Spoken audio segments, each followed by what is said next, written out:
Hello friends, Tanya here, and it's time for my July 2025 Spellbinders 10 cards, all the kits video.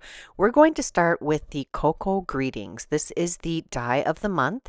It is so cute. It creates 3 different mug-shaped characters, or if you leave the handle off, they could look like just, well, I think they still look like mugs. Let's start with the penguin. He's pretty easy to assemble. There aren't a ton of pieces. We've got the face. We have a beak, which I did cut several components from white and then use my Copic markers to color them the color I wanted because it was a variety of pieces on one die that would be different colors. That would be there's 2 dies with multiple things. One with cheeks, noses, eyes, another with beak, nose, and I can't remember what else on that die. A bunch of things. Anyway, I cut the beak and the cheeks from white cardstock, used Copic markers to color them a rosy pink and an orange. This is the stripes for the handle. You could use these stripes or you could leave them off. This does look like it's going to be difficult to adhere, but it is not. I am using the new treasured cardstock here for the stripes. It's a smooth glitter cardstock, if that makes any sense. It's not quite, well, there's like a fine glitter and a chunky glitter cardstock in the treasured cardstock collection for the black. Now, I can't remember if it's called Onyx or I can't remember what it's called. But of course, since I love the treasured cardstock so much that they had in the gold, silver, and rose gold, I had to get, well, actually, they sent them to me, but still, I would have purchased them myself, and I'll probably purchase extras. That's where the glitter cardstock comes for the foam on our cute little penguin here. I backed that with some plain white cardstock. There's some red glitter cardstock, also from I think it's Ruby, is the name of the treasured cardstock. That's the red blend. These are so amazing. And I feel like I'm being a little greedy now. I want them in even more colors. I love them so much. I love the variety of textures and metallic finishes that you get in the treasured cardstock. All I have to do is pull it out, and I have 5 different cardstocks that will coordinate with each other. Now I have a light pink and a red here. Is that the shimmery cardstock, the pearlescent? I think it's the pearlescent red cardstock from the treasured cardstock collection, and a light pink. These are the 2 pieces of the scarf that you can use on the reindeer and well, not reindeer, the deer. I suppose it would be a reindeer. I have a plan. That deer is going to be something else later, much later in the video. That's going to be like bonus content because it really only applies to people that live in my area. I think. I don't know. We'll see.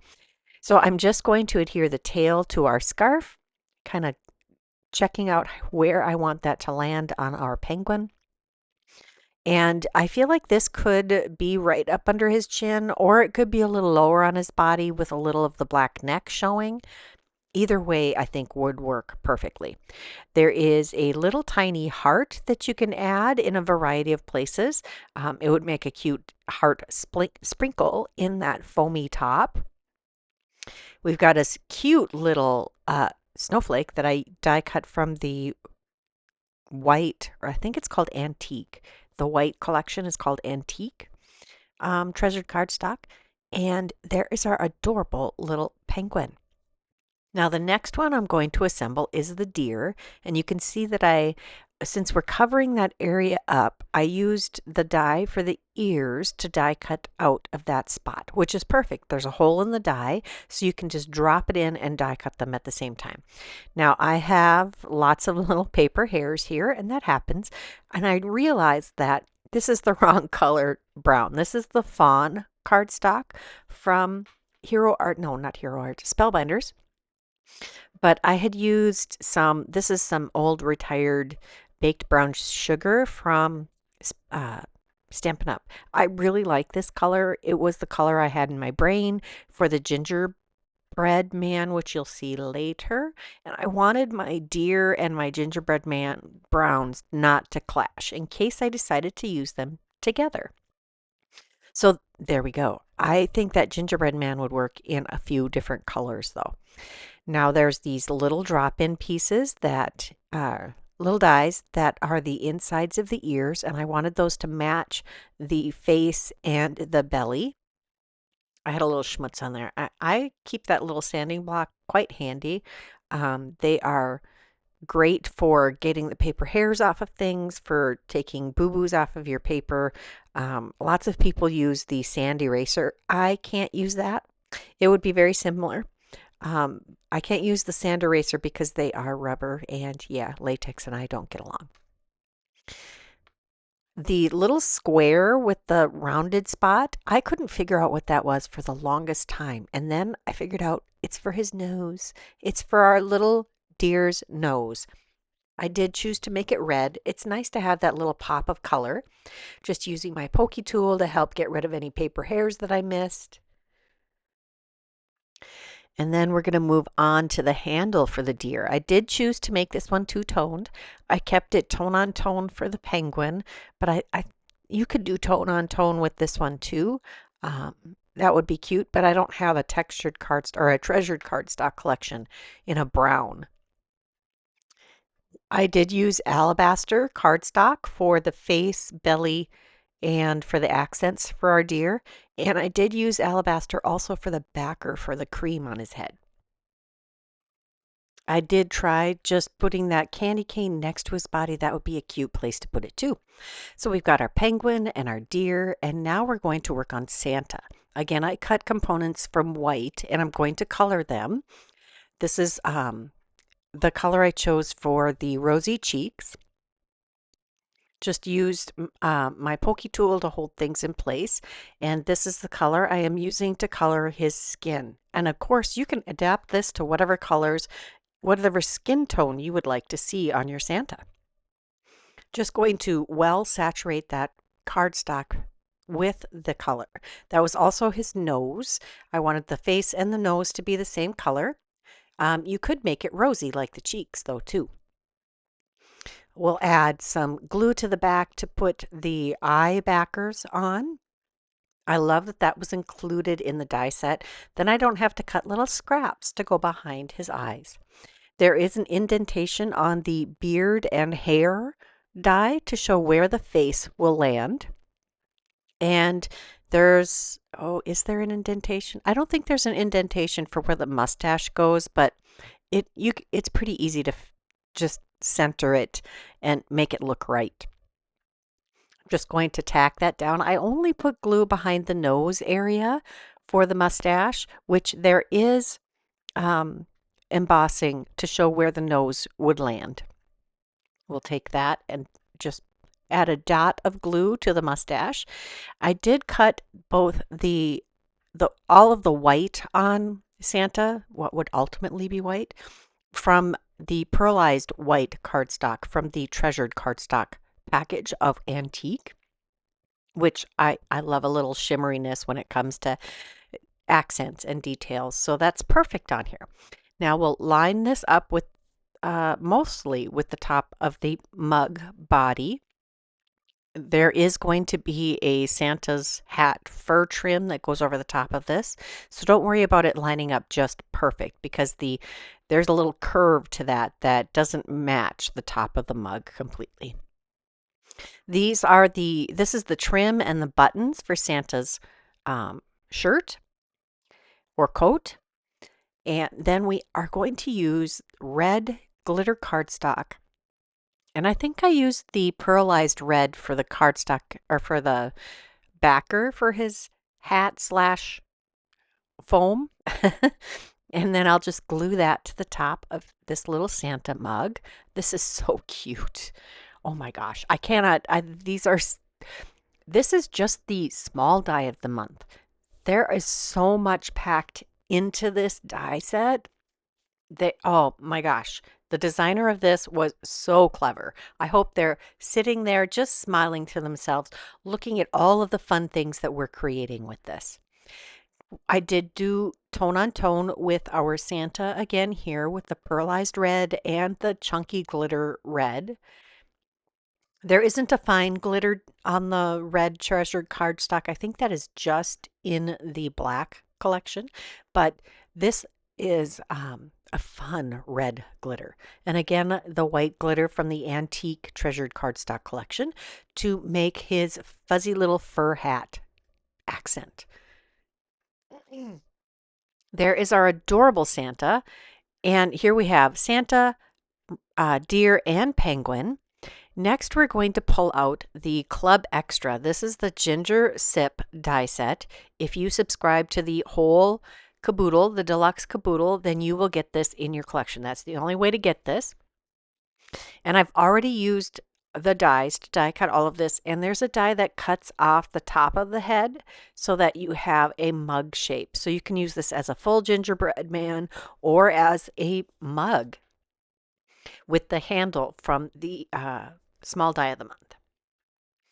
I did make pink cheeks for our cute little gingerbread man, and I used the backer to fill in the eyes, the mouth, and the buttons. You could create those in different colors if you want.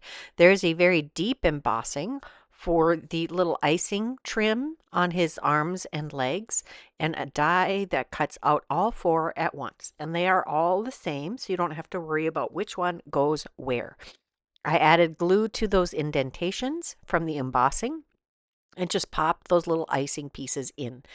Now, the gingerbread portion die is done. I'm taking the whipped topping or cream or however you want to think of it, froth, whatever. And I did that in white and glitter cardstock. And I used the same color for the body of the handle, and then used white glitter cardstock to die cut the detail or the stripes on the handle. That matches his icing and the foam on top. This is a rather delicate die, but it's very easy to add glue to this because there are spots that are wide enough for that. It is super easy to adhere this. The hardest part is getting the glitter cardstock and the regular cardstock to adhere before you try to fuss with it. And of course, he has to have a little gingerbread colored candy cane. Now, you could certainly put a red or pink or whatever colors you wanted, but I thought it was kind of cute, especially since the candy cane body and the handle body and the stripes for both of those are on, they share a die. Next, we're going to move on to the large die of the month. This is Mugs and Mittens, and this whole collection, the theme this month, goes with that title, which is perfect. We have these adorable mittens. There is a mitten, right and left mitten. There's this kind of kidney bean shaped piece that is the palm of the mittens. And there are 3 dies that die cut this. There's the main body of the mitten, the palm of the mittens, and then the thumb of the mittens. Those cut from 3 different dies. There is an embossed line showing where the thumb lines up. The narrow part of the thumb is the top of the thumb, and you're just going to adhere those there. I left the thumb tip free. You could adhere that down. There are cuffs for the mittens, and turns out they are not exactly the same. At least I don't think so. One seemed to fit better on each than yeah, it seemed to be right and left specific, which makes sense since they included 2 of them. It cuts 2 cuffs on 1 die, and the die for the body of the mitten, the palms of the mitten, and the thumbs of the mitten, they each cut 2. They cut right and left at the same time. Boy, I'm very good at explaining things. Not. All right, so we'll adhere that other band for the mittens, and there is my pair of mittens. I think that's so cute. You could use these without any other components. Then we have the ends of arms, like forearms. So you could have the mittens attached to something. And there's a detailed die. This is a drop-in for the main body die, which is, I think, the perfect way. Then everything always lines up perfectly. And there's a right and a left for these also. And they're cut, the bottom is angled so that they point towards each other. There's also a cuff for this, and there's only one. There is a die that cuts twice. You have to cut it twice to get a cuff for each of these sleeves. So it is identical. I'm just trying to knock off some of the extra chads that were sticking to the back of this detailed die. It cuts a very nice sweater texture into this piece, and you wouldn't have to use that. I'll show you another. I do use this without the detailed dies for at least once in this video. So I'm just adhering those together and adding the cuff. They come together very easily. There's a lot of assembly in this, the beginning of this video, because there are so many amazing pieces included in the dies this month. They are jam-packed with variety and goodness. Now, if you were going to use the mittens with the sleeves, you wouldn't need the cuff for the mittens. They would be inside your sleeves, at least if I was wearing them. Must tuck mittens in. This is one of the details for the top. This is like you're looking down into your mug. And I chose to make this one look more cocoa-like. I suppose that could look like coffee too. And added my little snowflake. There is also a snowman and a Santa's face. Let's put the snowman together. There are not dies to back the snowman, so I did take little scraps of black cardstock and cut those down to fit behind the eyes and the buttons. There's a little tiny embossed area that shows you where the carrot nose goes. The nose goes. And I used my pokey tool and the wax tip and the pokey tool to help get that in place, because it is a tiny piece. I did die cut that from orange cardstock because it's a little too hard to color something that small. You could put his hat on a little jaunty if you wanted. I did choose to put it right in the center because I think it fits in the circle of the drink better. There's also this little delicate scarf and arms to go on our cute little snowman. Now, the die that cuts out the scarf and the stick arms is one die, so you have to either cut it multiple times from different colors or color them once you've die cut them.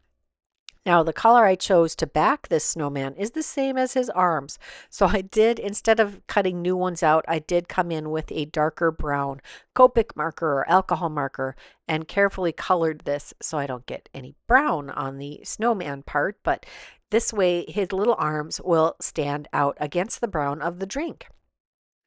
I'll adhere that. I did only add a little bit of glue to the stick arms. I don't want the glue seeping out, and they aren't really going to get a lot of wear and tear, so just enough to tack them in place. Then I'm going to take another mug here, and this is a very nice design. There is an embossed circle inside the mug that will frame your drink. You can see that embossed detail. It looks so nice. I also have a piece of scrap cardstock here that I'm going to back the Santa's face. I want his little lip and his eyes to be backed with different colors, so Copic markers again. You could absolutely use colored cardstock to do that. I just thought it would be easier to have one piece and just color them to back the areas that I'm looking for.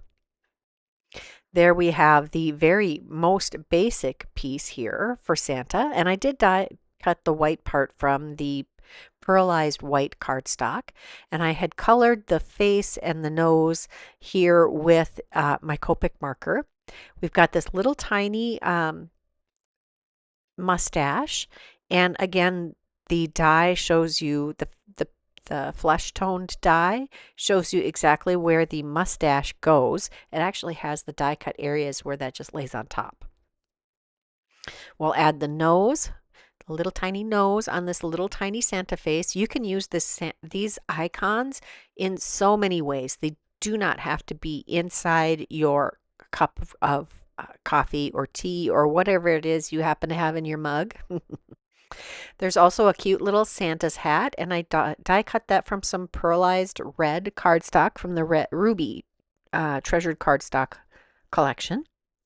And the accents are from the antique treasured cardstock. This is the white glitter cardstock. And I'm so glad they came out with these. Holiday cards, crafts, to me need to have specialty paper. It just really ups the ante when it comes to your classiness for your cards. I love it. Look at that cute little Santa face. He's adorable. Yeah. If you wanted to make a whole bunch of those, if you wanted to spend a lot of time, you could absolutely do a card with just, oh yeah, Santa faces, snowflakes, and snowmen. That would be stinking adorable. All right, and then we're going to add him to another cup. And I chose, these were just papers that I had laying on my desk. And sometimes that's just how you decide to pick your color palette. That happened to be a shimmery white cardstock. Sorry, sprayed with some shimmer. The sentiment that comes in that is warm cocoa wishes, which is adorable. I loved that I could cut that out with the same color as the cocoa. Now, these mystery pieces are to create fog or the steam coming off of your mug. And I had this idea that I just had to implement.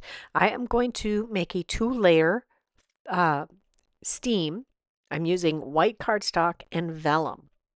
So I'm going to cut the smallest piece from white, and then I'm going to lay this white steam down on the vellum and make it just a little bit wider on each side, narrower at the tip, because this is the steam gets wider as it dissipates. And I'm going to use the first one to frame or to decide my size. So I'm just going to carefully remove that. I don't know how well I managed to keep those pieces in place, but we'll tack those down on the vellum and run that through the die cut machine again. I do have to trim the top because I didn't plan enough. My vellum is a little bigger than the dies. This is just a A2 sized panel of vellum. And then I'm going to adhere the white portion to the vellum portion. And we'll have this two-toned steam to add to a card. I think it turned out really cute. Because I didn't have the ends, the top and the bottom, you can absolutely trim those to make those even and fit the size of whatever project you ultimately put this on. I'm just going to use my paper trimmer here to make the vellum and the white cardstock even with each other. And look at that. Isn't that cool? I think that turned out adorable. That could be a card right there. That's it. All you got to do. For the stitching die of the month, it's called Frosted Stitch. It is designed to make a shaped card. We've got a solid piece and a drop-in piece. And this is what the solid piece die cuts. I did take that to my, oh gosh, why am I drawing a blank on what that's called? Scoreboard. Oh my gosh. And scored along the top of the points there so that just the points that are sticking out will fold. And I've glued my glitter cardstock backer. Now I'm going to stitch one of these diamonds. I'm not going to show you all of them. It is the same thing over and over again. In fact, I probably don't even really need to show you the stitching, the complete stitching for one of them. It is just the circular diamond, or yeah, circular pattern. You have one hole in the middle that you radiate your stitches from, and you just go up or down, depending. You always come back to the center hole. So all of the lines radiate from the center. My biggest difficulty with any of these stitching things is preventing my thread from getting tangled in the rest of the project. And I did not edit this one at all. Sometimes I have to edit out me getting things untangled and unknotted. This one worked out perfectly. I find that by frequently stopping and letting your needle hang and the thread untwist, that is the best way to avoid the tangles when you're pulling through. You know how it likes to knot at times. And then just making sure that you tip the paper to whatever direction you want the dangle the thread from so that it doesn't knot or tangle in the rest of the cardstock. Those are my biggest tips because that's the biggest pain in the butt is when things get tangled when you're trying to stitch. Again, miraculously, I did not have any knots develop and it didn't tangle at all. I did secure the ends with Best Ever Craft Tape, and then I chose to just do a few of these with the stitching, and I think it was like the perfect amount. I was going to go with 3. That didn't feel like enough, so I added 1 more. I'm just going to adhere this to our glitter cardstock. That's going to be a little bit of a challenge because glitter cardstock takes a little longer to actually adhere, especially if you're doing the glitter side to be glued. I'm adding glue to the edges, to the stitching, and then I'm going to come back and do just little dots of glue to the centers of the rest of the diamonds here. I don't feel like I have to cover this entire thing. I'm just trying to be strategic with the little dots, and I'm using my Barely Art Precision Glue in the fine tip bottle from Spellbinders, and I just refilled my bottle. Every time my glue gets low and I refill it, I remember why I like a nice full bottle of glue. The only downside is that sometimes when it's really warm, the glue likes to ooze out the tip while you're using it. I have my air conditioning going. It is such a, it makes me feel so bougie to have air conditioning. We hadn't had air conditioning until we had the mini split installed after our wood stove pooped out. All right, back to the projects. We've got Arctic Glitter, I think this is called. Glimmer, Arctic Glimmer. It is this beautiful cover plate of snowflakes. I love snowflakes. Snowflakes and leaves are like, yeah, if there's a snowflake or a leaf, I have to have it. And pumpkins. Yeah, I sound very, yeah, white girl, I guess. I don't know. Those are icons that I just cannot, I have to have them. And we're going to, of course, foil this twice on an 8.5 by 11, sorry, 8.5 by 5.5 inch piece of cardstock. You can see I got a little foil smuts on there. I used my sanding block and just sanded that away before we moved on. And this it's not a continual, it isn't, there is no way to do a continuous foiling here. So I'm just going to match up the seam as best I can with the small snowflakes in the middle. That will disguise that this is not a continuous pattern. Sometimes I am fine with that. I just find the least noticeable joining. Again, using that hinge method, making sure that I get right up to the edge, and look at that. It's hard to tell that that is not a continuous pattern. Turned out beautiful. We also have the festive press, better press of the month. There is a plate for a design and then 2 sentiments with both the glimmer and the better press of the month. The better press of the month also has a coordinating die to die cut out. It's just a banner die to cut out the sentiments, and that'll work for both the glimmer and the better press, which I will show you later on. Now the foil that came with this month I showed you earlier while I was yammering about having air conditioning. And it is the silver foil this month, and this is a foil that I use on the rag. Now I did figure out how to match this up. Here I am with my Sharpie marking the pattern from the other side, and I'm going to line it up in the center, and I'm going to very carefully overlap the first square because this is like a grid. Well, there are little tiny squares composing this pattern, and I'm overlapping one square after I've lined up the pattern, and I even am impressed with how well this lined up. Yeah, so impressed. Ah, I'm so glad I stumbled on or thought of that idea to mark the back of the plate so that things match up so perfectly. Look at that. Oh my gosh. One continuous pattern. Ah, I am always happy when that happens. So I'm going to take the Better Press and the Glimmer of the Month sentiments, and this is how I create. I have a hot platform here. I have a piece of copy paper size to A2 size. I've laid my sentiments on there, and you can see that they slid. Now, in order to prevent that from being a problem, I just wait till I get it to the die cut machine to put my other things on top so I know where they are before I run it through. Now I'm taking this plate. I have the design side up. I have lined it up centered it on the platform, and I added little black marks for the last on the each end on each side so that I can line up the middle and those lines, and it will be in the same spot each time. Now I did overlap the center up and down line with the center of this plate, which is easy because the design actually has that V in the center.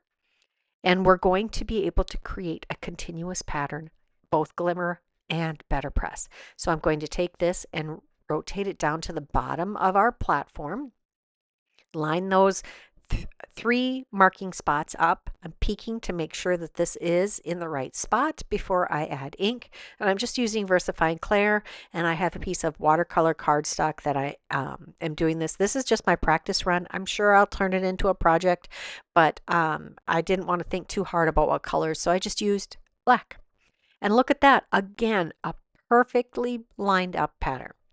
Next, we have the clear stamp and die of the month. This is called Stay Snugly. There are a bunch of amazingly cute sentiments and 4 snowflakes. And there's a little sparkle stamp. There are coordinating dies for every piece in this set except for the little sparkles. The dies that coordinate with the kind of cross-stitch looking sentiments, there's one die that cuts each of them, cuts all 3 of them. There we go. You have to do it individually, and you can use partial die cutting to get the smaller size if you want. So I stamped these in VersaFine Clair Nocturne ink on some heavyweight white cardstock. This happens to be 100-pound cardstock. I like to do my sentiments on this thicker size. Just gives them a little extra heft. I don't always remember to do that, but I have lots of scraps of this cardstock, and this is the first time that I actually took a piece of that cardstock, an 8.5 by 11, cut it in half, and decided I was specifically going to use it for sentiments. They're worth it. I can do it.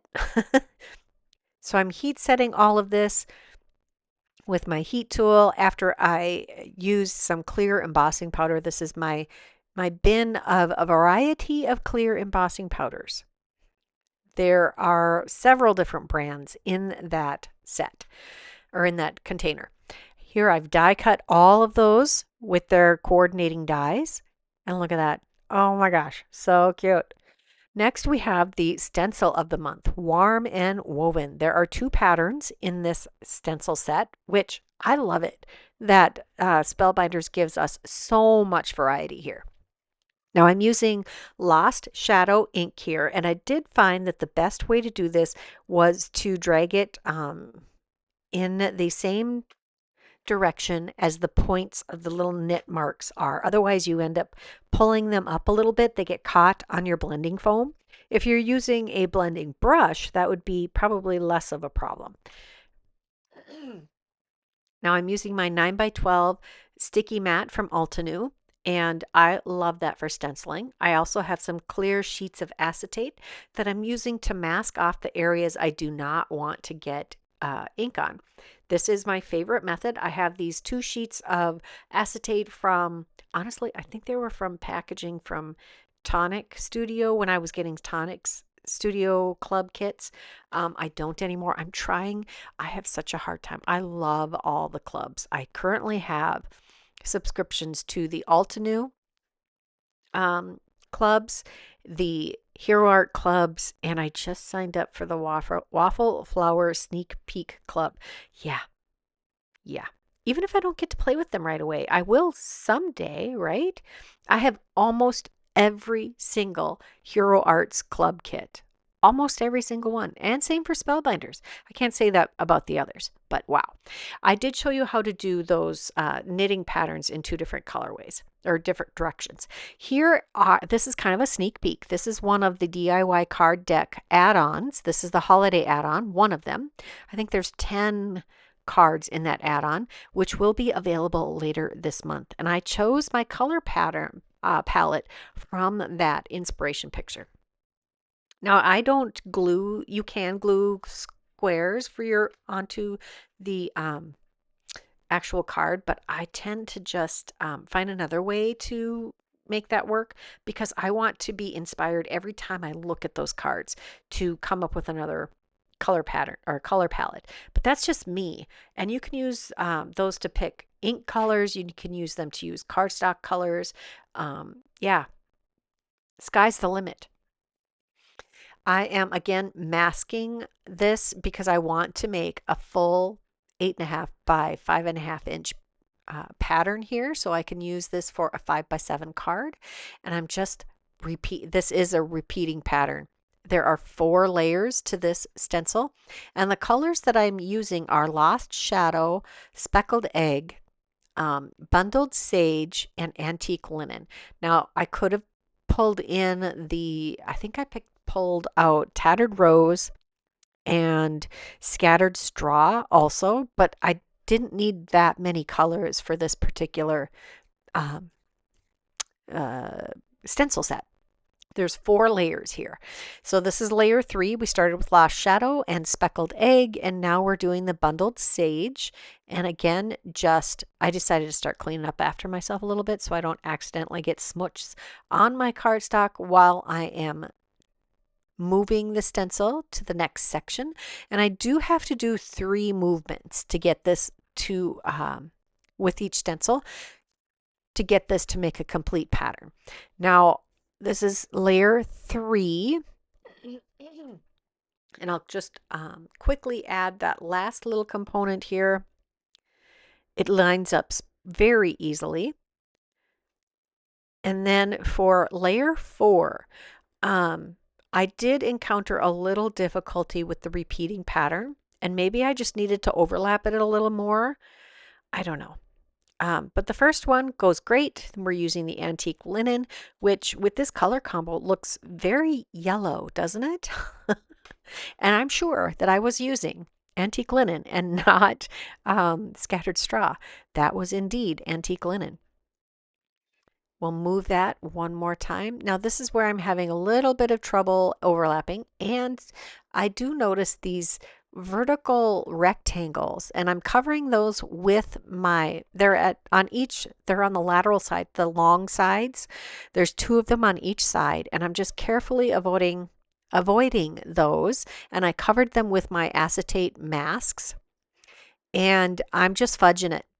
You aren't going to be able to tell that this doesn't match completely in the finished product. Again, rolling your mat away from the cardstock is the best way to not warp it, although I did use heavyweight cardstock again. All right, here we are at card number 1. We're going to start with that pretty much completed card base from Frosted Stitch. We're going to add some sentiments from Stay Snugly, the clear stamp and die.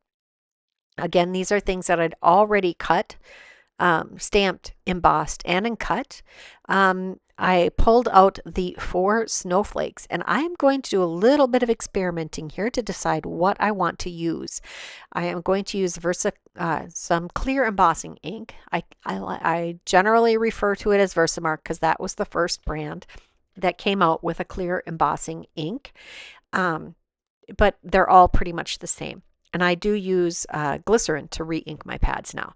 This is Lost Shadow Distress Glaze, and I don't think I've used it at all, and I've had it since the color was released, because when Tim Holtz releases a new color, I get the bundle package because I want all of the things, but I hadn't used the distress glazes. I'm still figuring out how I want to use some of those things, but I have them on my stash, so I'm ready. So I've stamped that again in the clear embossing ink, and we're going to use my favorite clear glittery embossing powder. This is the Fairy Dust from Brutus Monroe. I don't know if it's still available or not, but I really like his embossing powders. This has clear embossing powder with just some really iridescent glitter, fine glitter.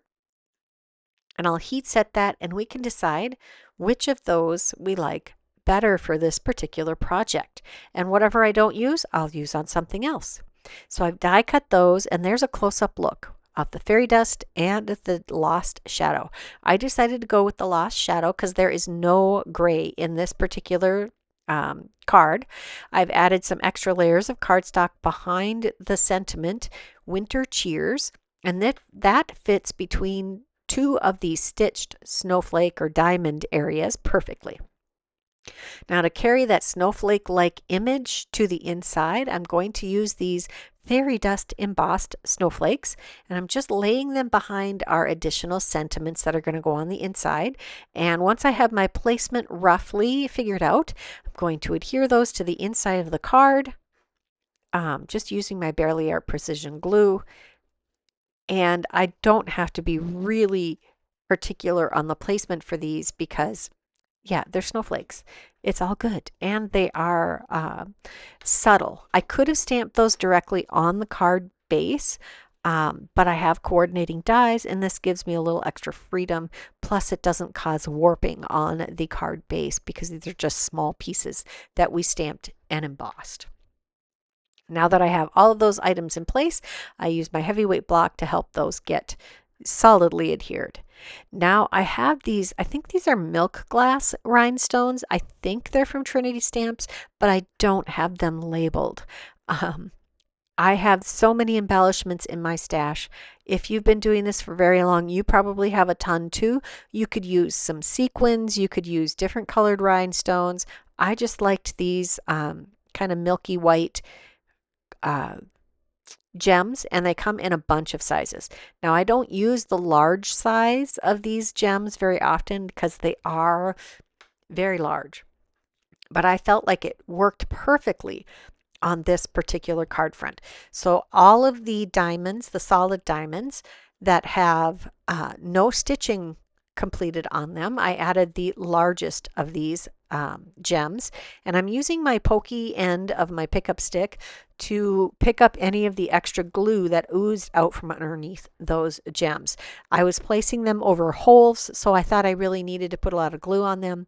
Turns out I did not. I learned my lesson with the next size of gem and added just a little bit of glue around the hole, not in the hole, and I'm adding a next size smaller for the gems on the centers of the die cut snowflakes.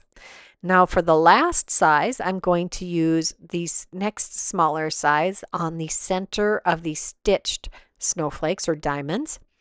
And I added glue to 3 of them all at once. I forgot the 4th one. And add a little glue there after I already have my gem in hand. And that completes card number 1. I think that turned out really cute. Card number 2, we're going to use the Warm and Woven stenciled panel that I created earlier. And since I went to the extra effort of stenciling such a large piece, we are for sure going to use a 5x7 card. I've pulled out my favorite matting layers, set B. We're also going to die cut the sleeves from the Mugs and Mittens large die of the month from the center. Now, since this is going to be a background panel, you will not see that area from the center. I am pulling in the embossing folder of the month, Nordic Noel, along with the white cardstock that I'm going to, that I used the matting layers, 5x7 matting layers set B to die cut that and then embossed it. I also cut out some white cuffs for our sleeves. This is the die that you have to cut twice to get the sleeves for both sides. Now you could use just one of these arms also. I am going to pull in a new product. This is Splatter Effects in Sparkle. I literally just got this in the mail, and it is a new item in the store. I'm not sure if you can purchase it yet, but yeah, I am loving this. You don't have to reconstitute anything. Give it just a quick couple of shakes because it's very easy to shake up. And ultimately, I find that it is really easy to just spatter it directly off the neck of the bottle. Beautiful. I'll just clean that up, and then we're going to pull in the Snow and Ice Luster Polish. This is one of my mainstays in my crafting area.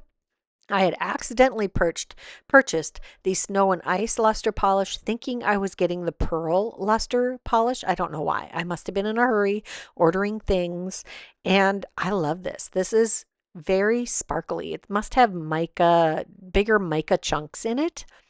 We're also going to take the 5x7 matting basic set A to make a slightly larger pearlized paper backer or brushed white, whichever you have in your stash. I think the brushed white isn't available anymore, but you do get like the same paper in the treasured cardstock pack. In the antique, well, in each, so the colors that they have in the brushed cardstock, those same cardstocks are in the treasured cardstock packs in each of those colors. I have added extra cardstock behind each of these panels because, you know, I like extra strength and dimension on my cards. That's just how I roll. And now let's start assembling these. So I have that pattern paper, or the pattern stenciled area adhered to the front of our 5x7 card, and then we're going to center this embossed and matted layer in the center. And at this point, I had no idea what I was doing with this card. It totally evolves. I wasn't even sure I was going to use those sleeves on this card. Next, I am going to ink blend some white cardstock with some Lost Shadow Distress Oxide ink, and we're going to cut out the mittens. And we're also going to cut out some coffee or tea, however you want to think of this, but I need some antique linen cardstock. So I take my Distress Oxide inks in antique linen and speckled egg and bundled sage and some scraps of cardstock, and I ink blend them to create custom colored cardstock. And this is something you can always do. You can create your own colored cardstock with ink blending whenever you need to. I wanted to have things that match the color scheme that I had already picked out. Next, I am going to die cut all of those coffee cup pieces or teacup or cocoa cups. We're going to assemble our mittens. We've got the gray main body, white for the palms, and gray again for the thumbs. And this does assemble very easily. I did use heavyweight white cardstock for these items because you'll see why later. But I do like my pieces to have a little extra heft anyway. It makes the elements have a little more, they stand out a little better if there's some extra weight behind them.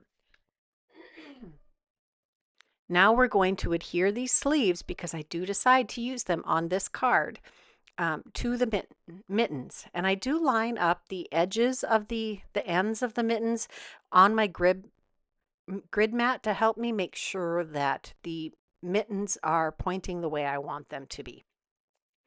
Next, I'm going to line them up together on the grid mat, and we're going to assemble one of the mugs here. I've got a blue, so that is speckled egg, and the antique linen for the inside, or what's in the mug, whether it's tea, coffee, or cocoa. Or, you know, you could even make that apple cider. Eggnog, could be a million different things. We're going to adhere a snowflake in the center, and I really just did a dot of glue in the center of that snowflake. To hold everything in the position I want, I'm just going to adhere the cup to the mittens. Next, I measure the distance between the cuffs and the fold as long as the end of our components stay within the card base. and it was about a half inch. So I decided to do a strip of paper 3/4 of an inch by 3.5 inches, score at 1/2 inch, um, 1/2 inch, 1.5 inches, 2 inches, and 3 inches. And that creates this rectangle, this folding cube that will be our pop-up mechanism. I glue one to the arm. Actually, I glued both, but then I had to rip one off because it didn't place correctly. And I created 3 of these cubes. And then I added one to underneath the cup to support that.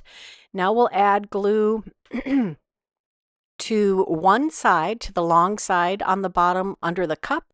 And then I need glue under the long side and then on the end of the cube that's going to attach to the card base at the fold, so that this will pull up from the other side of the cards, because it's going to stick to the top portion of the folding, or of the card base. Whoops, I was going to put that in wrong. We want the long side adhered to the arm, and the short side is going to adhere to the other half of the card base. Once I had that roughly where I want it, I'm testing to make sure that's going to fold up correctly, and then close it and put a heavyweight block. Now we have 3 more mugs that are going to go on the front of the card, and look at that. Oh, yep, perfect. It's a very simple mechanism. Just a little fussing with the measurement details. I will confess that it took 3 tries with the different cubes, actually 2 tries, before I decided to do a little measuring to figure out exactly what was going to work for the distance that the cube could be, the height of the cube that it could be, and still have our elements not poke out the side of the card. I could have trimmed the arms back, but I didn't want to. I've adhered the 2 green mugs on each side and the blue one in the center, and I left enough space under that to use some sentiments. We're going to use a die from the Mugs and Mittens, large die of the month. We're going to use a sentiment from Festive Press, the Cozy Wishes, and a sentiment from Arctic Glimmer, and that is the Sending Winter Hugs.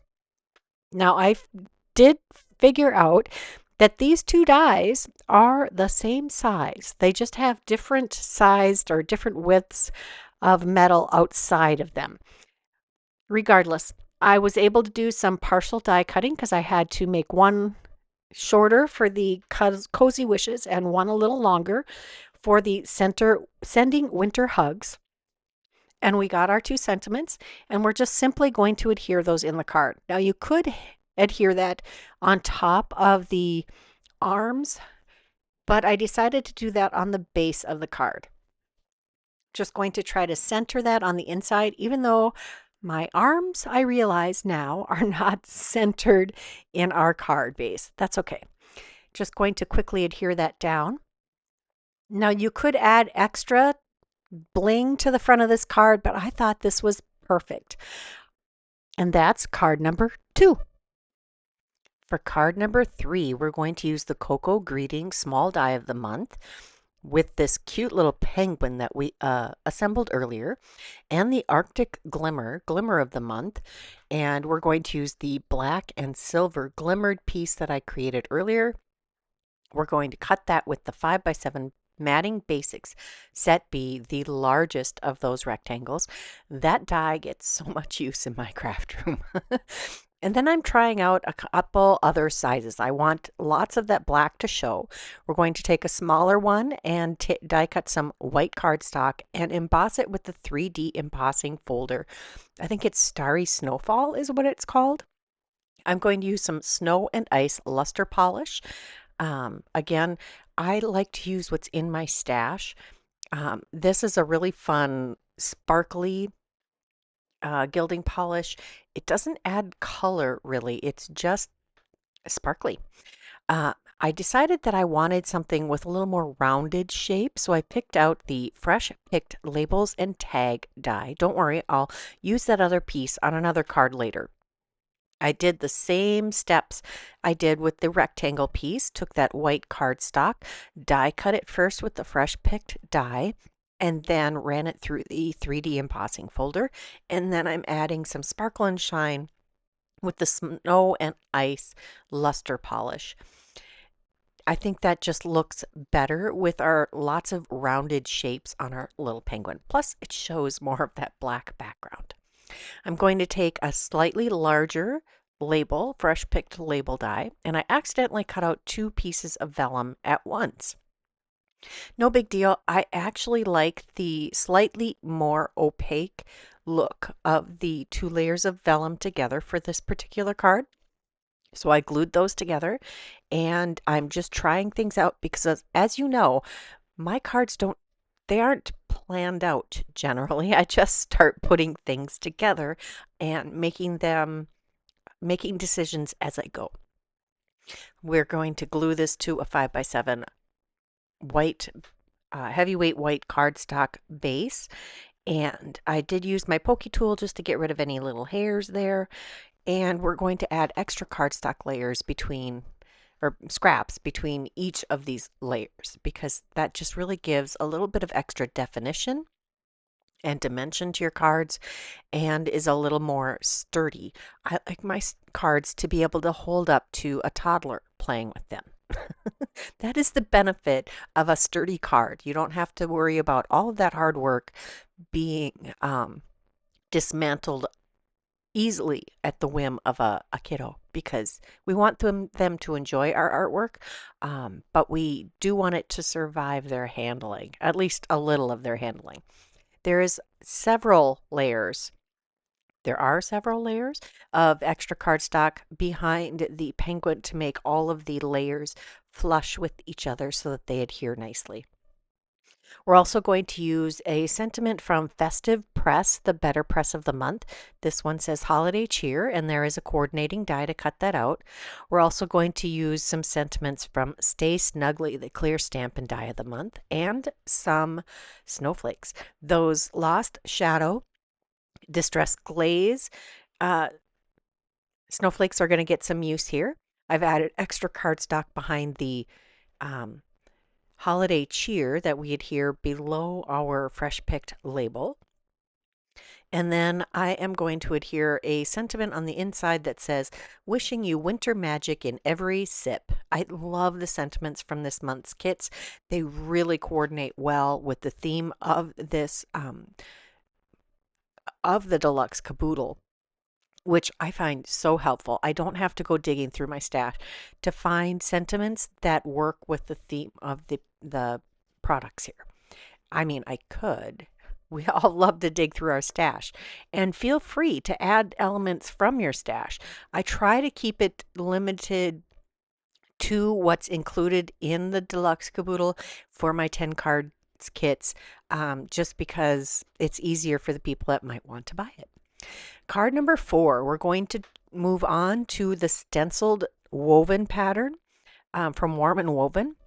I'm going to pull in, this isn't available anymore. I'm sure there are other slimline layerings.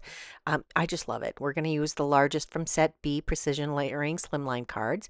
Mugs and Mittens is where all of those wonderful elements came from, and we created those at the beginning of the video.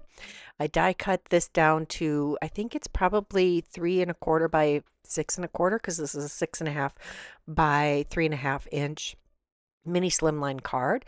I'm just going to adhere all of these elements that we created earlier on the demonstration part of this video for all of the different, just the assembly part of this video. I'm auditioning exactly where I want to put these, and I found the best way to adhere these mugs and mittens together into a cohesive unit is just to tack them together with the mug that you're going to adhere.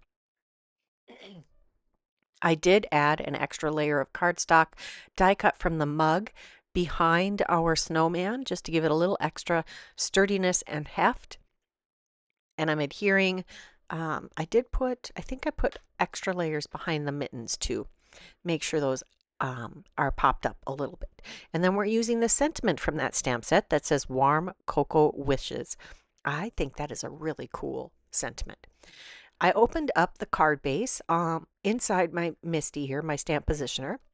I pulled out the Lost Shadow Distress ink because that's what we used to do the inking of that sweater pattern on the front of the card. I am carefully avoiding the left-hand side of the inside of the card.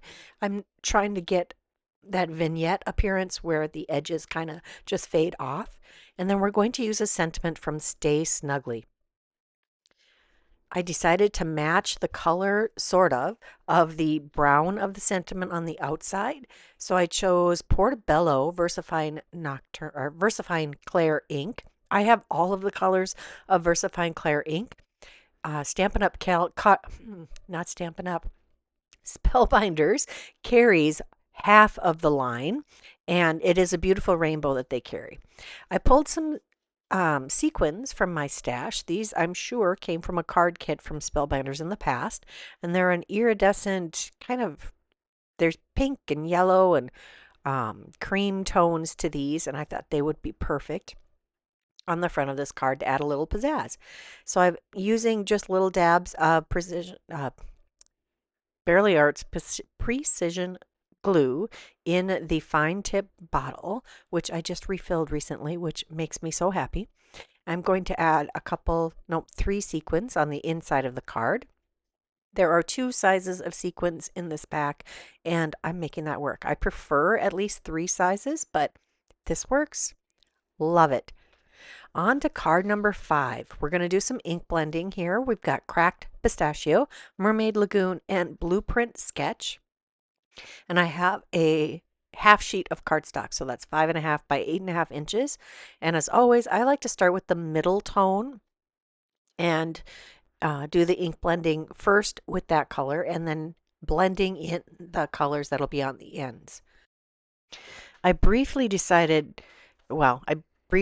thought about using the DIY color deck to help me pick the next color scheme here, but I went over to my wall of ink and randomly grabbed 3 colors that were analogous. So they follow the color wheel. So these are the cool colors. I've got a green, a blue, and a purple sort of. And they're all next to each other on the color wheel. And that's how I often will pick colors. These don't, well, the Mermaid Lagoon and the Cracked Pistachio have a little trouble blending together, but I find if you just keep going back and forth between the two, you get a reasonable blend. There's still kind of a line there, but once you do all of the things, it will soften.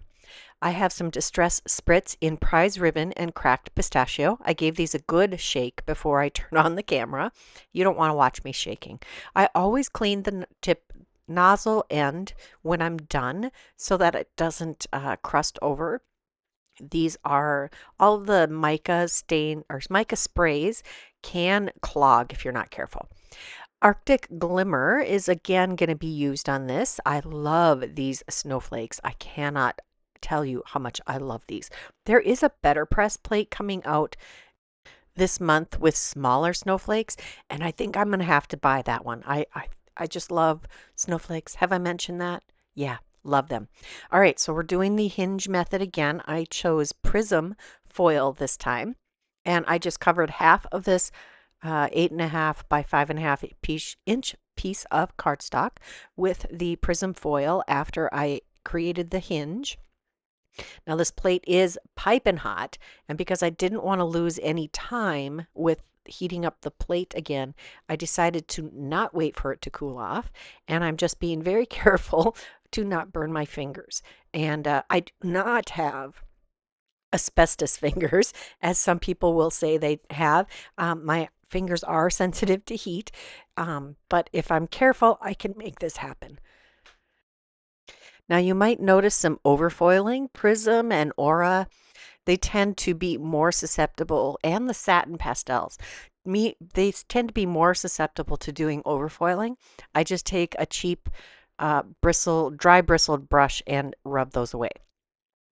Now we're going to use an oldie but a goodie. This is the Delicate Snowflakes. They're from a BB Cameron collection. And we're going to use the Antique White, the Aquamarine, and the Silver assorted packs of treasured cardstock and cut some snowflakes. I wanted a little bit bigger snowflake. And again, dig through your stash. We're going to use the 5x7 Matting Basics Set B, the largest of those dies. Going to center that on the paper in a way that catches all three of those colors. And we're going to adhere that to our card base after I've added extra scraps of cardstock behind it, just carefully centering that on our card base. And then I'm going to try to build up this card. I'm just in the planning stages here. I really liked the aquamarine with this background. I thought it matched the Mermaid Lagoon pretty nicely. I'm trying to decide which of these snowflakes I want. And I decided I needed a panel to kind of ground all of those snowflakes to help them stand out a little better against this gorgeous background. So I took that piece from the previous card, well, 2 cards previous, with the Snow and Ice Luster Polish with the Starry Snowfall embossing folder. And we're going to have a line of shiny snowflakes down the center of the card. I am adding just glue in the middle and the portions of the snowflake that will touch the white panel in the center of the card. I've got one snowflake where the points are going straight up and down, and then the snowflakes above and below it, I rotate so that the points are nestled into the other snowflake.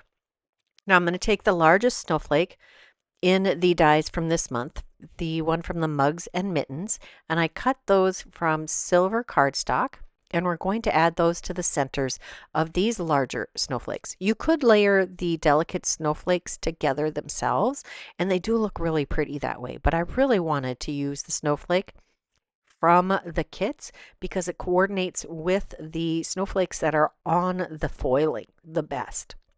If you look at the foiling, the style of snowflake that is the largest of the dies is mimicked in the foiling. And the style of the smallest die in this kit is not, but it's very similar to the style that we have here. Now I decided to add some silver mix gems to the centers of 2 of these snowflakes, the centers that are exposed after we adhered the sentiment from the glimmer of the month. This one says let it snow, and I used the die, well, we already established that the banner die for the large die of the month and the banner die from the better press of the month are the same size. I also had one snowflake where one of the arms got torn off when I was trying to pull it out of the die, and we're going to just work with it. We're going to make that nestle into the sentiment that says sending a dash of magic. Let it snow, sending a dash of magic. This makes it a Christmas or whatever card. On to card number 6, I think we're at here. So I have a piece of white cardstock, heavyweight white cardstock that I've cut down with the 5x7 matting layering set B largest. We're going to spritz it with sugary gumdrop. This is one of the Distress mica stain sprays. So this has a dyed fluid with the coordinating colored mica in it. So you get more intense color.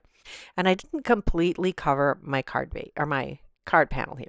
We're going to use that Starry Snowfall again, and we're going to do some not blackout, well, kind of, where you add the ink to the side that's going to be most flat on your finished project.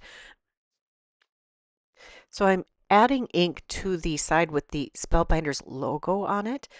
I always think of this as the top of the panel or the embossing folder, and I'm doing this 3 times to get a really good solid inking. I haven't adhered that piece of cardstock to the embossing folder or anything.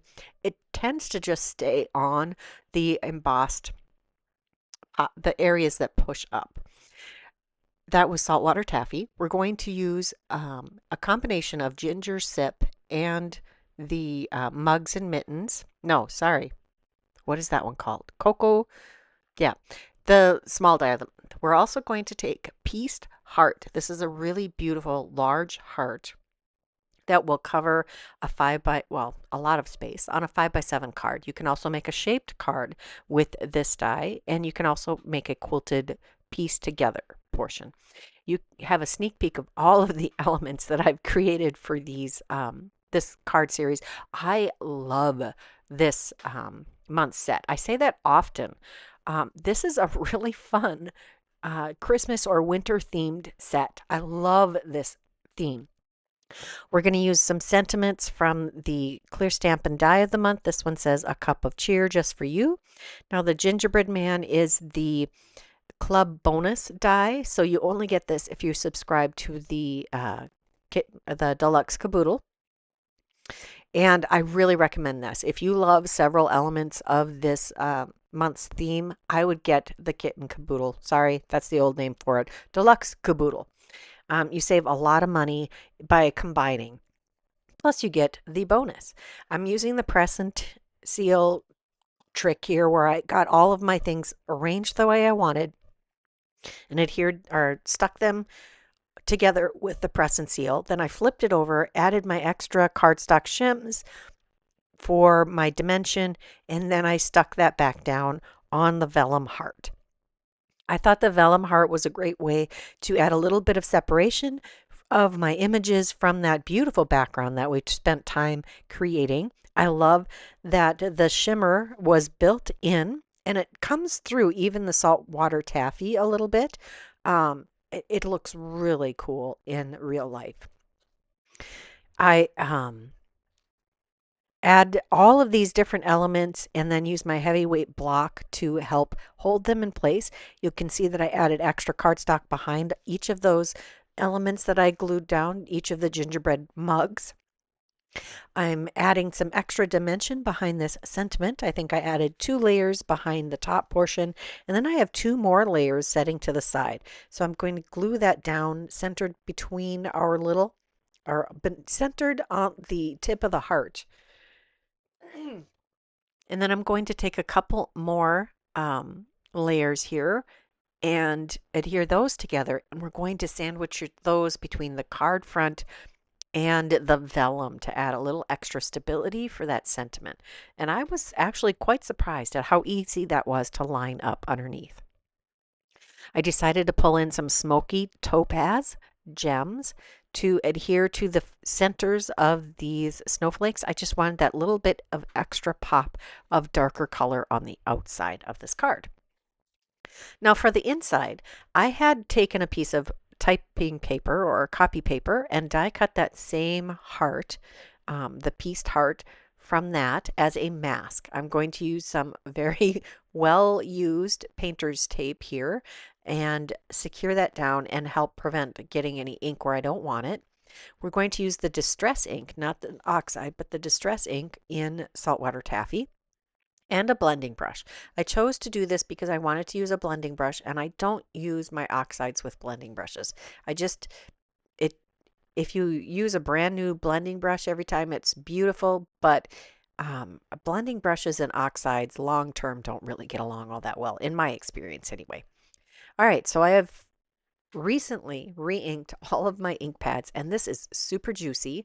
And I'm able to lay down a lot of ink very quickly to get this nice dark saltwater taffy pink heart. I almost took the mask off, but then I thought, you know what? It'd be fun to add some snowflakes. So I took all 4 snowflakes from the clear stamp and die of the month and put them on an acrylic block. And I'm inking them up with my very juicy saltwater taffy distress ink pad. Now, if you do not have a really juicy ink pad, this is not going to work with the distress inks. They aren't really designed for nice detailed stamping. And I'm going for a background look that kind of fades into itself anyway. So this is perfect. I want to give the illusion or the hint of snowflakes in the background. Then we're going to take a sentiment that I stamped and with Versified Clair Nocturne ink and then heat embossed with clear embossing powder on die cut with the coordinating die. And it says, sending you cozy hugs and cocoa kisses. Now, this is card number 7 and has a special place in my heart because, yeah, it kind of represents my area. We're taking the festive press, and this is the piece that I did to demonstrate how to use that Better Press on the Better Press system. We're going to use that Splatter Effects in Sparkle again. I just thought it needed a little extra pizzazz here. And I'm spattering this mainly by just flicking the brush ends against the neck of the bottle. There we go. And creating a clear, sparkly spatter all over the card. Now that I have that done, I'm going to set that aside to dry. And then after it's dried, I add some extra cardstock shims behind it.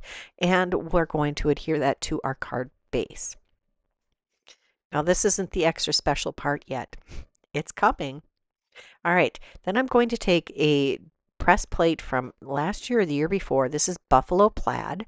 I'm going to ink it up with some VersaFine Clair Nocturne ink, and I have a piece of just red cardstock. I don't even know which brand it is. I just pulled a large scrap out of my rainbow of paper scraps and tacked that down. You can see that it doesn't even cover the entire press plate. I don't need that much of it. I am going to use the Cocoa Greetings to create a Paul and Babe. Look at that. Oh my gosh. I am so proud of myself. That is such a cute thing. Now, these trees are from a die set that's coming out this month. This is the Country Christmas Barn from the Annie Williams collection. And I just wanted these trees. I wanted this to look like pine forest. You all know I live in Minnesota. Well, maybe you know that. I live on the first city on the Mississippi, and we have those giant roadside statues of Paul and Babe right downtown. And if I must say, our community has made the most tasteful of the roadside giant statues. I don't know. Maybe it is. Maybe it's just that they're such a part of the iconic Bemidji look. If you've watched, I think, is it the series Fargo? It is featured in the opening credits even. They're pretty iconic. Anyway, we had a huge storm come through last month, just like 2 weeks ago, and it what do they call it? A derecho had wind speeds of 120 miles per hour, and it's been pretty devastating to our community in the loss of trees and homes that lost roofs. They did call a state of emergency. Power was out for several days for many people, and it was only out for 24 hours for us, which is a long period of time. We have a substation very near to our house, so we usually have power back within minutes of an outage because they come fix it right away. Even though we live in the country, I literally live in the middle of the woods, but this part of the state is all woods. It's like the Chippewa National Forest. I literally live in the forest. So that I just was really tickled that I could create a Paul and Babe with these cocoa mugs. Now, if this isn't flipping your switch, which it probably isn't, this means a lot more to someone who lives where I live or someone who's vacationed here and has fond memories of Paul and Babe. But just imagine these as Santa and a reindeer, or Rudolph, if that makes this more appropriate. I did take both snowflakes here from both the large die and the small die of the month, and I'm just going to add those in cute little accent scatters here. And I'm just using the tip of my pokey tool here to help adhere those. I want this one slightly underneath Babe, the blue ox. I can't believe I found blue colors that I liked. Next, we're going to take a couple of sentiments from the clear Stampin' Die. This one says, "Stay snugly." I wanted this to be a very generic themed, or I wanted to be able to give this for any occasion, well, whether it's Christmas or just because we're cold here a lot. There are more cold months than warm months. This will fit for most of the year where I live. And the second part of this is going to say, stay warm and sip happily, which perfect, I'm telling you. I do stamp this twice with the VersaFine Clair Nocturne ink just because I want lots of stickability for the embossing powder. This is my bin of clear embossing powder that I just have sitting on my desk. It never actually leaves my crafting area. It is always right there. It might have stuff piled on top of it because, let's face it, there's not a lot of space left in my crafting room. Plus, I'm always working on something. I am very diligent about putting things away when I'm done with them. But yeah, crafty heaven. I do die cut these with the coordinating dies, and we're going to try to figure out the best spot to put this stay snugly. I did think about putting a grounding element behind all of these pieces, the trees and the pollen babe, and I kind of wish I had, but it's okay. I think this is really cute anyway. Trying to make sure this is nice and straight using the design on the card front and the lines on my grid mat. Next, I have one leftover tree and a snowflake and our sentiment. I'm grouping these together. One of the design tricks you can do is to cluster a group of things, usually groups of threes. And that gives a very pleasing look to things. So this is three very different elements tucked together to create a nice focal image on the inside of your card. There it is, stay warm and sip happily, and there is our pollen babe. Now, if you wanted to see this with Santa and a reindeer, I'm just going to tuck these together to show you that this actually works together very well for Santa and a reindeer also. All right, for card number 8, I had foiled some moon dust foil on white cardstock. And I am using my color wheel swatch guide here to figure out what color I want to try to heat emboss on. No, foil on. So I'm foiling moon dust on Seaside. And then I have a bunch of images or components from Cocoa Greetings and Mugs and Mittens. So that's the small die just for the little snowflake and the large die for the rest. I'm going to take a piece of cardstock and cut that with the 5x7 Matting Basic Set B, the largest piece. And I have taken a long wavy die from definitely not a winter themed, well, okay, I like to cruise, but I tend to cruise in the winter months because you can't beat Minnesota in the summer. So kind of wintry, maybe for me. Anyway, long wavy on the Nordic Noel. This is from Deckside Dreams, which was in or is in the La Dolce Vita set. So I have this. It's going to look like snow slopes, cut from white cardstock and embossed with that Nordic Noel. And I only needed to foil the snowflake background once because we're going to lay this embossed piece over the top. And I am trying things on here using the die that I'm going to cut them out, and it fits perfectly. I really sized that perfectly. And now we're going to start layering all of these pieces together. I have the sweater covered arms with the mittens and some snowflakes. I did die cut the snowflakes from this antique white glitter cardstock. I'm also using that same die from Deckside Dreams to create a little bit of snow edging or glitter edging above the embossed part. Here I'm just sliding it until the slopes are offset to the way I like them. I'm just going to adhere this to the glittery cardstock, which does take a little bit of extra time to adhere. So I line those up the way I want them, lay my heavyweight block on top of that, and when it's dry, I'm going to trim off the extra off the end with just a scissors. Now I'm going to adhere this to the glimmered panel that I have. Well, I added some extra cardstock, of course, to the back of the white snow slopes, and that will make them lay evenly and add a little extra depth.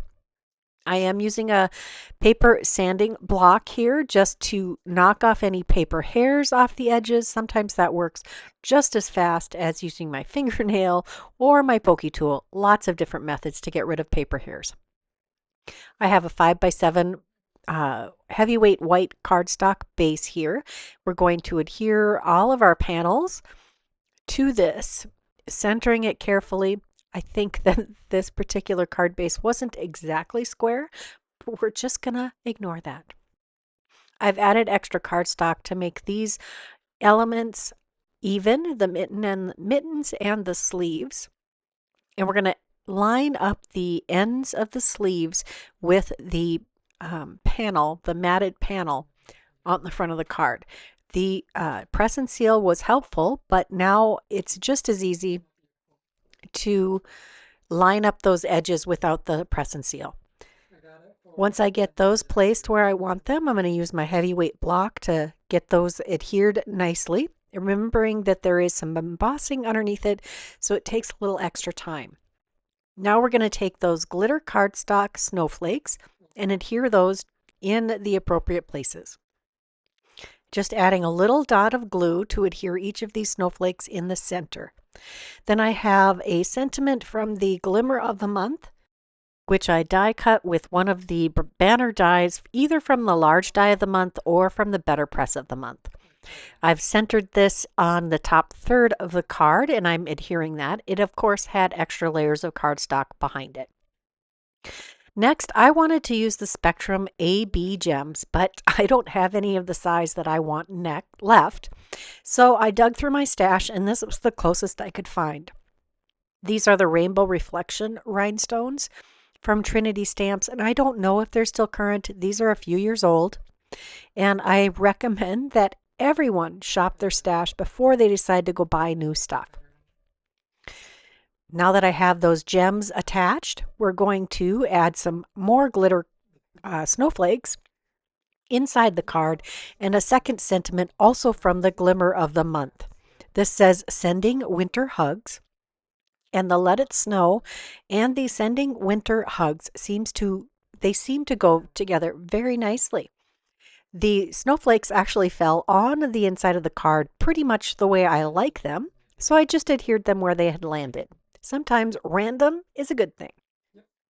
Now I'm using my grid mat to help me line this up so it is straight on my card front because I initially adhered it crooked. We're also going to use some Aura opalescent sequins from Spellbinders. You can get these little embellishment holders, storage cases at Spellbinders. This is, I think they're $1 a piece, so it's really not too bad for price. I'm adding these little sequins in the centers of the snowflakes, and since this is one of the packages that you purchase of sequins separate from a kit, there are 3 sizes in it, which I love. On to card number 9. We're using Mugs and Mittens again and the Cocoa Greetings, the large and small dies of the month. And if there's any proof of which ones are my favorites, it's the fact that I've used the large die and the small die practically on every card. We're also going to use the embossing folder of the month, Nordic Noel. I really love the 3D embossing. I love them all, but I have so many ideas for this kit. Wow. I took a piece of white cardstock that I trimmed down to have a 1/4-inch border and ran it through the embossing folder. Then I spritzed it with the Antique Linen Distress Spray. So this is the one that doesn't have colored liquid. It's just the mica that's colored. And now that I have added extra cardstock shims behind this embossed and sprayed panel, we're going to put this on a 4-bar card, which, okay, I don't always love making my own envelopes. So a true 4-bar card is 4 7/8 by 3.5 inches. So I had trimmed this card base to 4 7/8 by 3.5 inches. And then I cut a piece to go, the matted piece on the front panel. It's cut to be 1/4 inch smaller all the way around. So that makes it 4 5/8 by 3 1/4 inches. And then I have all of these components that I've assembled just in my playing I do like to just create a bunch of finished images or components and then start creating. And that's kind of what I did here. So we've got the little tiny snowflake and the candy cane from the large die of the month. And then we have the mugs from the mugs and mittens. And I've created one each of the images with a variety of colors of mugs. And now I'm just creating a background with all of these elements. And it takes me a little time to adhere all of them. And I have a whole bunch more created because I thought I was going to do a bigger card, but this works. We're going to use the mini clay embellishments. These are the mini hearts, and they are from Hero Arts. Hero Arts has a big sale going on again now. These are 40% off right now. So if you're interested in all kinds of things from Hero Arts, they are up to 40% off. These I think are down to $2.99 or something like that. It's pretty inexpensive. And you get a lot of little hearts.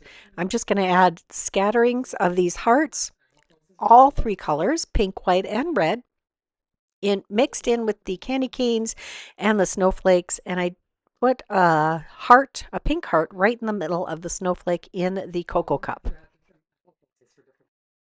These cups don't have to hold cocoa. They don't have to be Christmas themed. Just the cups by themselves will work for any occasion if you want a top-down view of coffee cups on your design. On the inside, I took the two different sizes of snowflakes again, and I did think about putting that mug in it and decided not to. I'm going to adhere those down on our inside of our card. And then I'm going to have to figure out what I'm going to put for a sentiment on the inside. Once I have all of these die cut elements adhered to the inside of the card, I will put a heavyweight block on top of that and give it a couple minutes to finish. Next, we're going to take the Better Press of the Month Festive Press, and we're going to take one of the sentiments from there. I had foiled this on Desert Storm cardstock with blush foil, and then I die cut this out. Now, truth be told, I do foil a whole bunch of sheets of the sentiments that come in the Better Press and the foil of the month, because then I can just pull them out and die cut what I need whenever that I don't have to heat up the foiling all the time. Next, I'm going to take a piece of white cardstock and some clear embossing ink, and I'm going to emboss a sentiment from the clear stamp and die set of the month. And I'm going to stamp it twice because I'm not sure which of the embossing powders I have picked out are going to be the color I really want. I want something to match the blush foil from the front of the card. And so I have a couple of embossing powders set to the side there. Once I have repositioned the stamp, we'll stamp that again on the same piece of cardstock. And I find that I prefer to run the heat gun over the paper just once because it tends to warp it more if you do it more than once. So I've got Hero Arts brass and copper embossing powders here. We're going to use each of those on the sentiment using my trusty coffee filter that I've had for years. You could certainly swap them out. I just use the same one. It works. So I've added some copper embossing powder, and then next we'll switch to the brass. Now I really like the brass. It's a rich gold with a slight reddish tone to it. So if you want a really bold gold but not super shiny, well, bold but not bright color of gold, this is the color that I would choose. Just heat setting this, both of them together here. Like I said, I like to only heat my cardstock once if I can help it. And now I'm comparing these to the Cozy Wishes, and I think it's the copper that looks closest to that color for the blush. I take the coordinating die and die cut the sentiment with that, and then we're going to adhere that on the inside of our card. And this says, sending you cozy hugs and cocoa kisses. These would work great for cocoa packet decorations, cards, treat boxes, all kinds of things, which of course I didn't do. I just did cards. Our last card of the is going to be the using the frozen, what did that say? I can't remember now. Um, it is the stitching die of the month, and I use that to create a side fold card base. I did take a 5x7 card base to die cut that out of because this is just a little bit bigger than an A2 size. I have the antique white treasured cardstock collection here. And I'm using the brushed metallic and the metallic white. So basically it's like a gloss white and then a really fine flat glitter is what it looks like to me. Now this has a special coating on it and I did use my magic mat with that, and yeah, it really actually needs 2 acrylic plates. I did finally take this back to my die cutting machine and used the 2 acrylic plates and die cut it, and then everything popped out very easily. You did see the roller brush there with the new oh, I don't remember what it's called. It's what you use to eject the chads from your dies. It's that foam mat. Very handy, and it fits in the craft stacks, the large craft stacks. Perfect. I've added some glue to the back of this brushed white, I think that's what it's called, brushed metallic white cardstock, and we're adhering that over the shiny one. And I do have to, I let that sit for probably 5 minutes before I lifted the heavyweight block because it does take extra time to adhere things to a glossy cardstock. Now we're going to adhere this whole piece on the front of our shaped die, or shaped card base. And I'm just lining up the points on the side that are not the folding edge. Next, I have the cute little Santa from Cocoa Greetings. This is what he looks like when he's not all bunion. And we're going to adhere the holiday cheer sentiment. This is also from the Better Press of the Month. It's foiled in the silver foil that comes in the kit and die cut with the coordinating die. And I'm just going to try to center that on the card front. I did have my Santa there to find my placement, and I just really wanted a frosty, snowy background for our cute little Santa. Now that I have him adhered to the front, and I stuck that little candy cane and snowflake in, now I need to put in the sentiments for the inside. I decided to go with Sending Frosty Hugs Your Way and Stay Snuggly. These are both from the Clear Stampin' Die of the Month, and I'm going to be brave and stamp them directly on the inside of my card.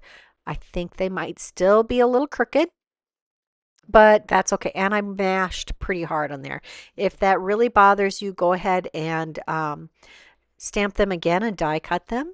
Oh, there, here I'm putting the candy cane and the snowflake on. I really didn't use that many sets on this particular card, just the Better Press, the stitching die, and the small die of the month. I'm going to add a little heart. That's also from the die of the month. And we are going to add some Spectrum AB gems. I finally am going to use this color that I really like. I'm going to take this last smaller, well, I think there's 2. This is the second from smallest, that larger one that I use, and I put that in the middle of the snowflake. And then we're just going to take gobs of these little tiny gems and add those to the centers of the diamond shapes that are exposed, to his buttons. I put one by his little heart, and I'm going to add them to the sentiment strip also. This does take a little time, and I do recommend using a pokey tool. I find that a pointier pokey tool is the best way for me to move these gems around where I like. Oh, and my sentiment strip decided to wiggle a little bit. It needed a little more time to adhere to the specialty cardstock. As much as I love the specialty cardstock, it does need a little extra time to dry. So that was card number 10. I hope you enjoyed this video. I had a blast playing with this bunch of projects. If you enjoyed this video, please give it a thumbs up. Subscribe if you haven't done that yet. Leave me a comment. Let me know what your favorite was. Do you like Paul and Babe? Are you as thrilled with that as I am, or am I just being silly? Could be that I'm just being silly. If you are interested in any of the product that I used today, check that description box below. There will be a link to the full product list. And until next time, here are a couple more videos I thought you might enjoy. Bye-bye.